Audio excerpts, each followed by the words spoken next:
Je m'appelle Stéphanie Borde, je suis originaire de Charente, je suis une enfant du pays. J'habite à Saint-Amand-de-Boixe. J'ai passé une bonne partie de mon existence quand même en Bretagne, mais je suis revenue pour ma plus grande joie. Je suis actuellement professeure des écoles, dans 2 écoles, à Châteauneuf et puis à l'école Saint-Paul, où j'ai des élèves de primaire, CM1, CM2 et puis quelques CE2. En fait, j'ai entendu l'appel du Seigneur très, très jeune, enfin vers 15 ans. J'ai répondu oui à 15 ans. Et ensuite, j'ai patiemment attendu d'avoir 18 ans pour pouvoir concrétiser cet appel. À 18 ans, je suis rentrée à la communauté des Béatitudes, où j'y ai passé quelques années. Ça a été un temps de formation très, très important pour moi, très fort. Mais ce n'était pas ma place. Ce n'était pas dans cette communauté-là que le Seigneur m'appelait. J'ai donc quitté les Béatitudes. J'ai cheminé un petit peu, voilà, particulièrement dans le milieu étudiant, de par mon travail professionnel. Je cherchais des logements pour les étudiants chrétiens, catholiques.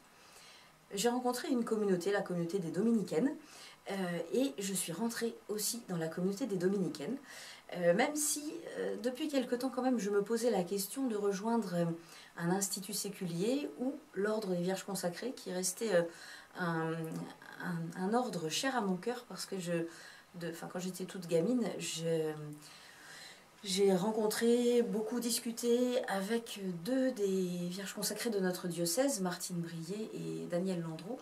Et c'est vrai que j'avais toujours dans le cœur cette vocation dont elles témoignent, cet épanouissement de leur vocation dont elles témoignent au jour le jour, l'une comme l'autre. Et puis Catherine aussi, bien évidemment. Depuis, j'ai appris à faire sa connaissance, enfin, je l'ai rencontrée. Donc, je suis rentrée chez les Dominicaines. Là aussi, ce fut un temps important pour ma formation humaine, spirituelle et particulièrement intellectuelle. Ça, c'est une des grandes grâces de l'ordre dominicain, c'est cette formation théologique qu'il donne la possibilité de vivre. Et puis la possibilité aussi de commencer à prêcher, de commencer à animer des retraites, etc. Donc la communauté m'a permis de vivre ça.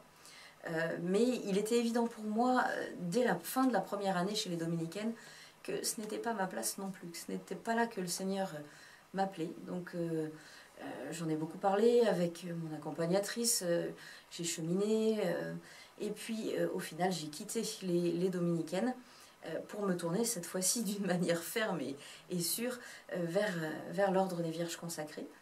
Donc j'ai pris le temps, parce qu'étant donné ce parcours de tours et de détours, même si pour moi ça a été avec un fil conducteur, le fil conducteur de la suite du Christ, de mon désir de me consacrer au Christ.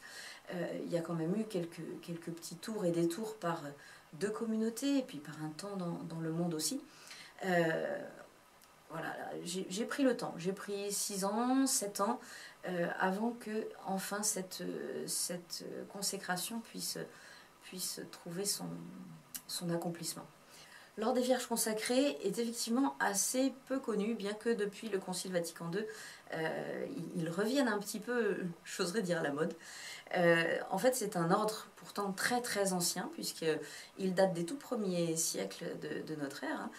Très rapidement après la mort et la résurrection du Christ, très rapidement après le début de l'Église, la naissance de l'Église, des femmes ont choisi de consacrer leur vie à Dieu tout en restant dans le monde, tout en restant dans la vie quotidienne qui était la leur. Et puis ensuite, donc ça a duré 300 ans à peu près, et après, avec l'arrivée du monachisme, cette vocation s'est peu à peu éteinte. Le monachisme ayant un attrait particulier. Et donc cet ordre-là a été un petit peu remis au goût du jour grâce au Concile Vatican II, et depuis c'est vrai qu'il y a de plus en plus de femmes qui choisissent de rejoindre cet ordre et de vivre cette consécration. Cet ordre est particulier dans le sens où il n'y a pas de vie communautaire.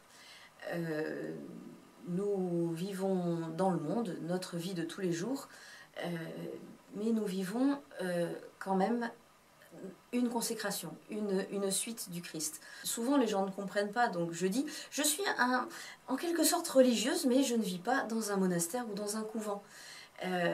Effectivement, c'est une vie dans le monde, c'est une vie donnée à Dieu, donnée aux autres, sans la vie communautaire. Donc cela nécessite effectivement